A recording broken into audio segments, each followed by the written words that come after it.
Hi, I'm Joan, and you know how I like to give you guys a little bit of a list at the end of my videos, just so you know, like, what I'm currently reading, not what I got to actually this month. Instead of reading Felix Ever After, I said I would read another one of Samantha Hunt's stories with a person from my book club.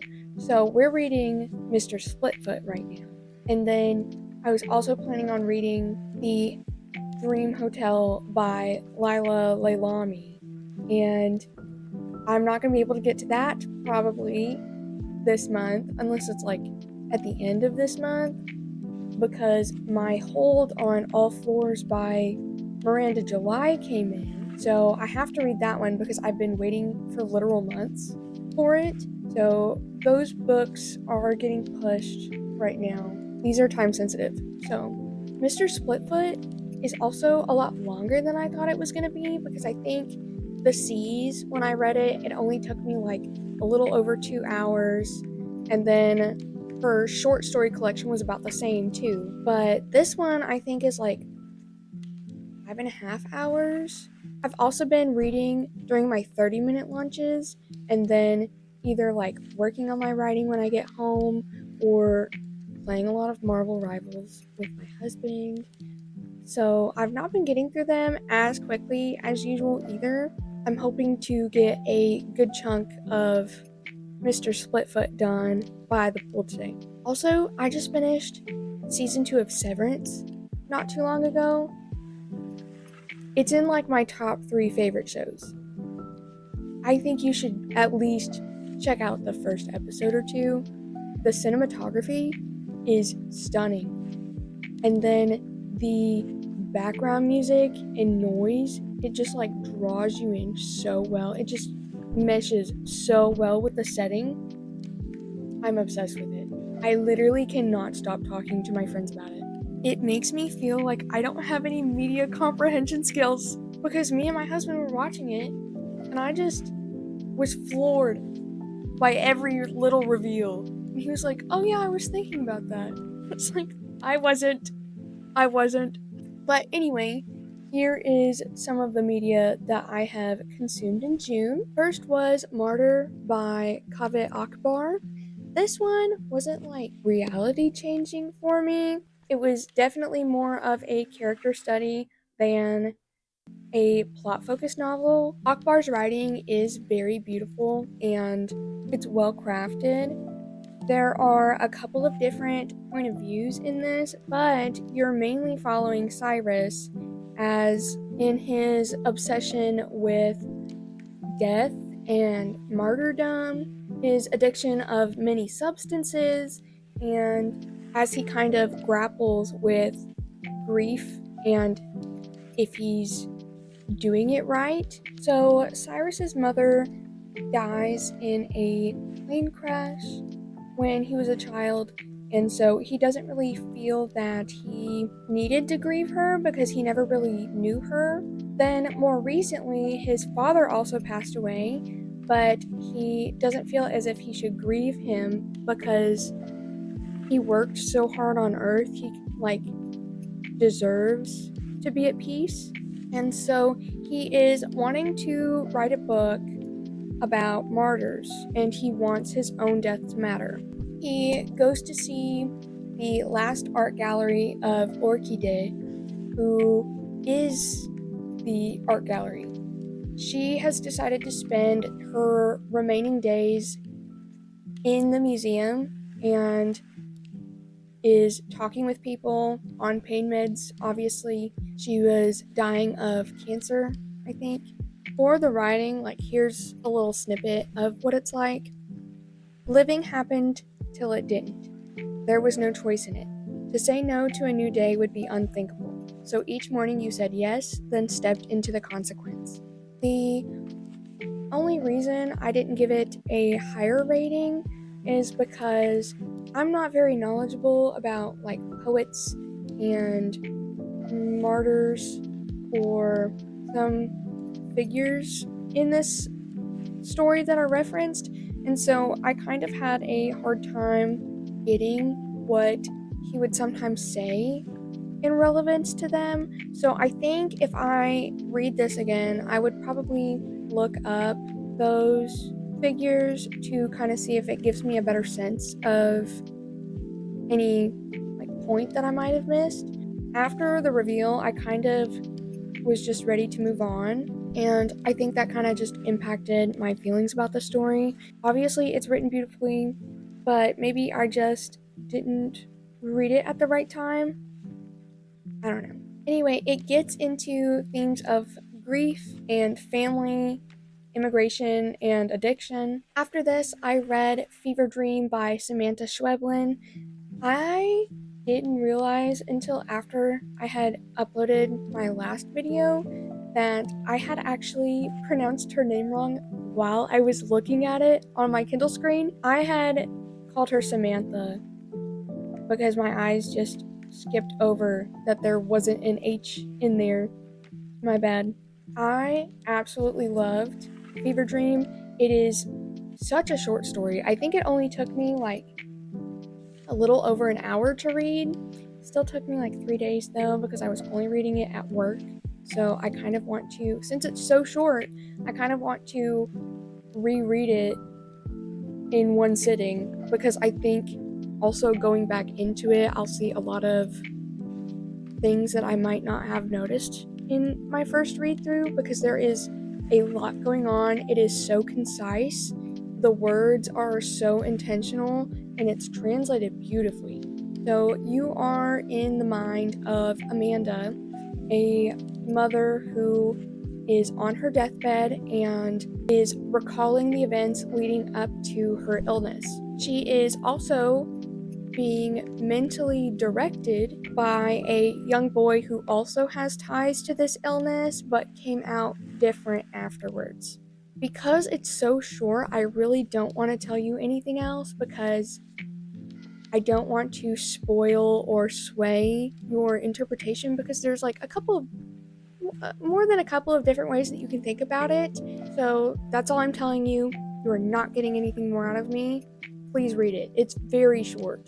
After this one, I finally got to read Death of the Author by Nnedi Okorafor. I know that when I showed this off before, I was just like, look at how gorgeous this is. But I hadn't realized that, other than this being the inside of the book, which is also so stunning. The little robot bees in there, I don't know if you can see them.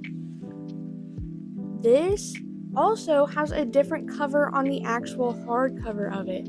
I didn't even realize that until I had started reading it, because I don't remove the dust jackets until I'm actually reading it. I just hate how it slides around. But yeah, the inside is called Rusted Robots, which is the story within the story. It was just so stunning. I loved this book. This was a 4 out of 5 just because her family is so irritating and insufferable at times in this that it was getting on my nerves a little bit. This has several point of views to it. We are mainly with the character Zelu, who is very self-oriented. She is paraplegic because she had fallen from a infested tree that had broke when she was 12, and she has to deal with not only misogynistic traditions and relations with her family, but also ableist rhetoric due to how people with disabilities are seen in her culture, but also from strangers as well. A lot of what Zelu pursues and accomplishes is spurned by her family throughout the novel, though in a few of their point of views, we do see them caring for her, either physically or emotionally, as they recount stories in like an interview type setting. So Zelu, after being fired for spurning a piece of shit college student, writes a sci-fi novel that becomes like an instant bestseller. She skyrockets to fame and has to grapple with no longer having any kind of anonymity or autonomy over her work, and despite making millions, her parents are still disappointed at her for not working in STEM or as a lawyer.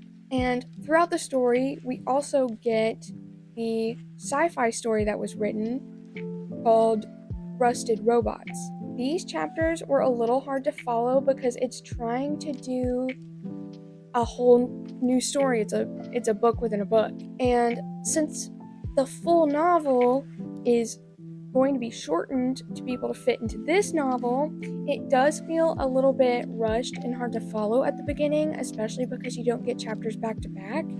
And there's just a lot of names and world building and lore that you're getting. But it's from the perspective of a robot named Ankara. Her passion or programming is to gather human stories because in this world, robots aren't able to create like that. This novel is definitely, part sci-fi, more contemporary, though Zelu's world is a little more technologically advanced than ours is. Like, it has self-driving cars at this point, so hopefully not too, far in our future. I know that there has been talk about self-driving cars for the last couple of years, but the largest thematical plot is the relationship between authors and readers and where author intent ends in a work, and if it's more important than reader interpretation. Now, with that specifically, personally, in my classes, I was taught that if your intent is not being accurately seen, it means that you didn't write it correctly or you didn't get your draft executed in the right manner. And so, ultimately, it is the reader who decides what the text means to them because we all come from it from a different perspective, which is the beauty of reading. Zelu has to grapple with the fact that her characters don't belong to her anymore, and what she does in the physical world affects readers' interpretations of her work. Interwoven in both stories is Igbo and Yoruba culture.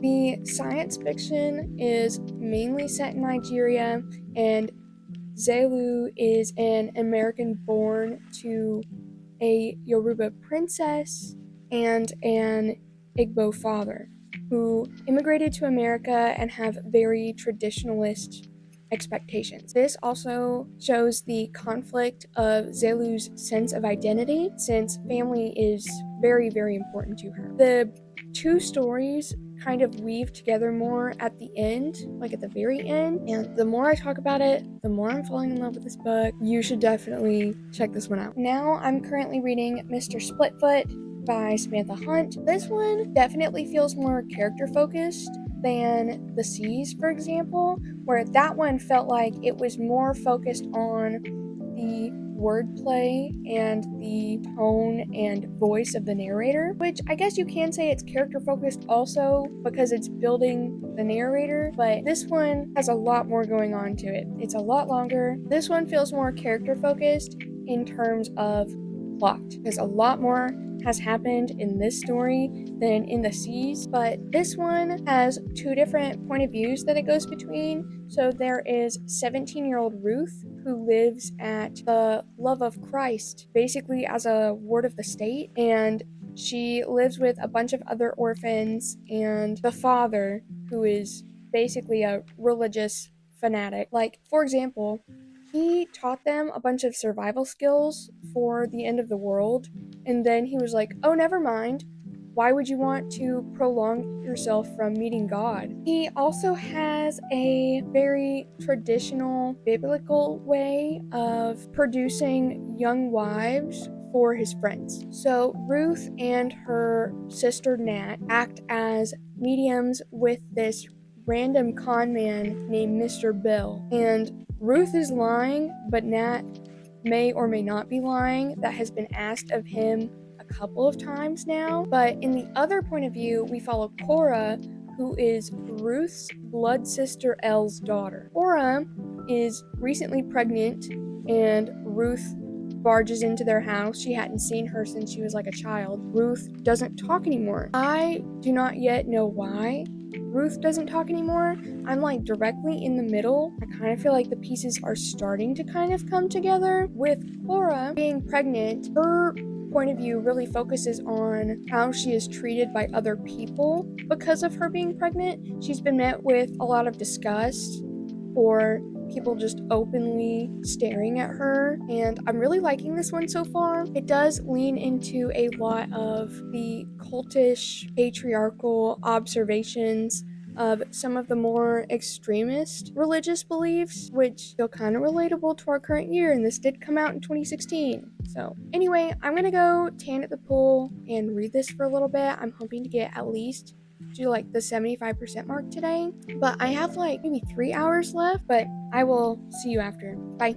All right, I'm back, and it is a couple of weeks after I finished Splitfoot. I've been wanting to do my videos, pretty close to when I finished the books, but I did finish that other video before I finished this one, and it's okay. I loved Mr. Splitfoot. I don't know if I love it more than the Seas.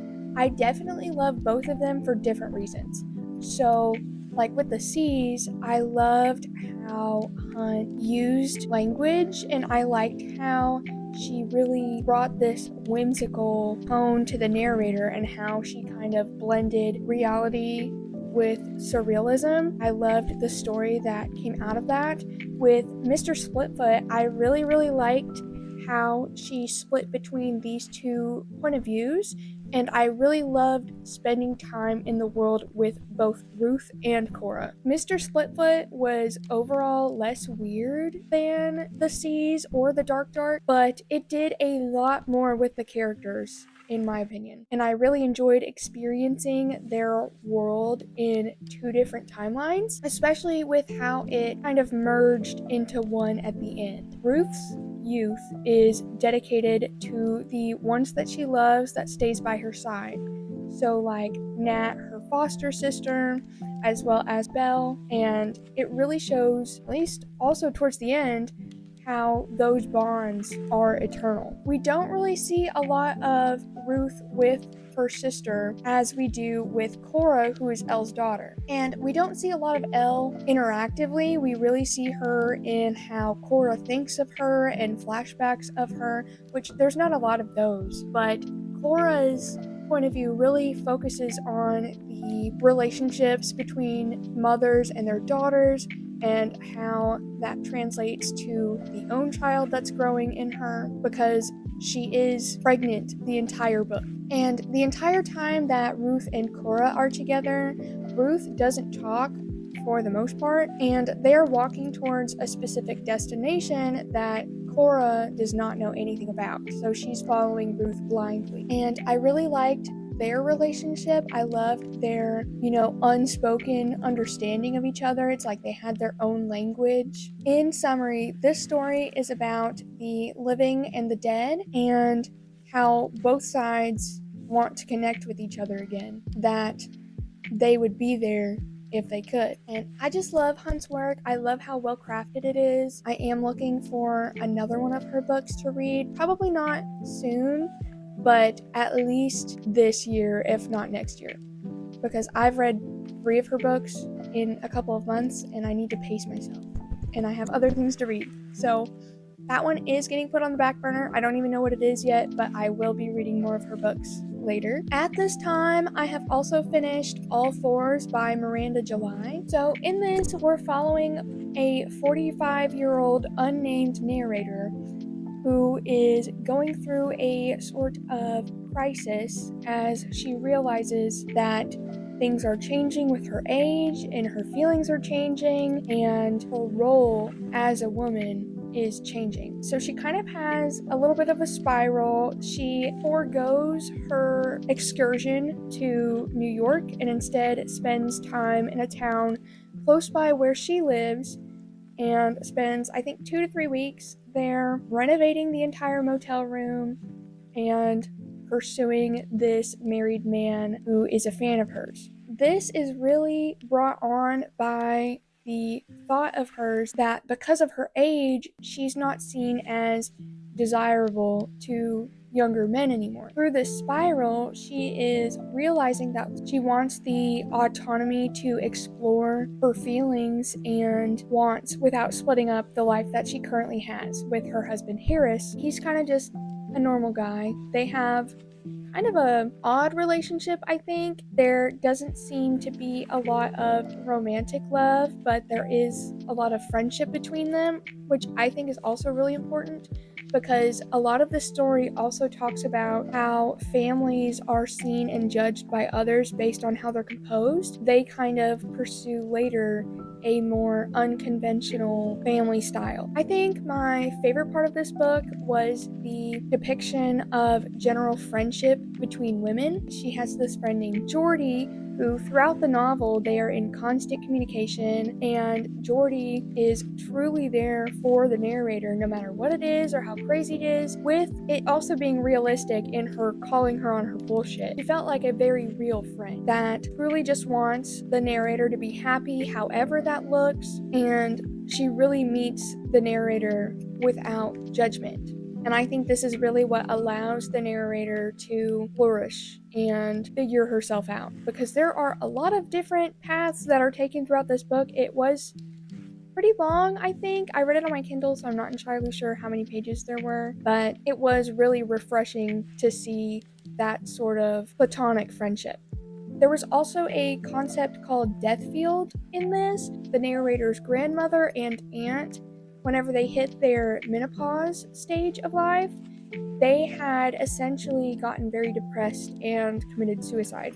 And so throughout the novel, she is worried about this. She, especially during her spiral, she's worried that she's going to turn out like them unless she can figure out what it is that she wants and what would make her feel fulfilled in this stage of her life, which she's not fulfilled by her familial tasks or her relationship to her husband. And while she's not in menopause, she does start the perimenopause stage. My favorite line was around 66%, where it said, "I felt untethered from my age and femininity, and thus swimming in great new swaths of freedom and time.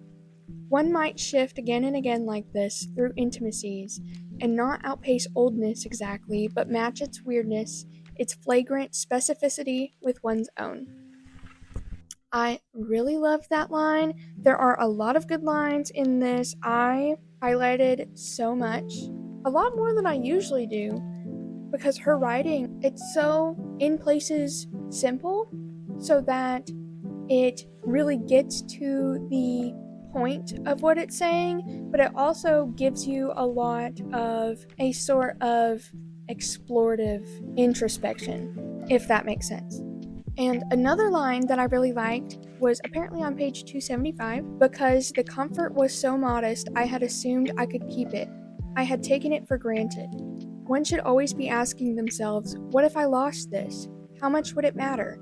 And then secure it, at least screenshot it. This was shocking and interesting and very bisexual, which I really like. It also gets into motherhood, as our narrator has a young child who had almost been a stillborn due to a fetal hemorrhaging sort of trauma. This is prevalent throughout the novel as well. Overall, I thought this book was weirdly shocking in its exploration of aging and sexuality. I did give this a 4 out of 5 just because it was pretty long. Again, I didn't know how many exact pages it was. It just felt like it dragged a little bit in the 40-ish% period, and it felt like it just took a lot of time getting past her obsession with Davy. Here is what I'm planning on reading in July. First, it's going to be The Simple Art of Killing a Woman by Patricia Mello, and then I have started The Dream Hotel by Layla Leilami. I have gotten about 120 pages in.